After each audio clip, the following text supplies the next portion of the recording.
show us how to do carbonara, which is a simple recipient, and there are some details, but I would like to show us everything about it.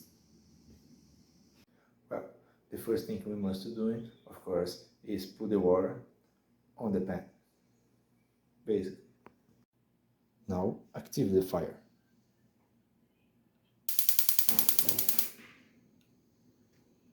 Now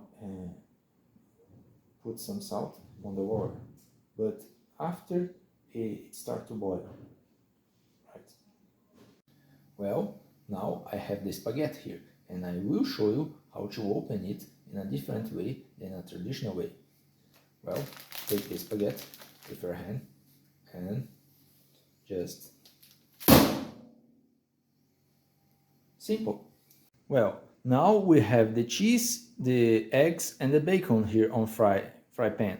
And what we're going to do, we're going to count to 12 and mix.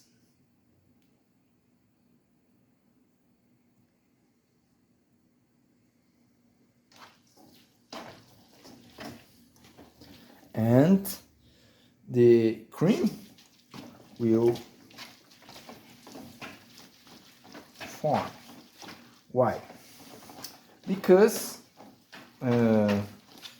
it's very hot and warm. I would say warm, and it will be create the cream.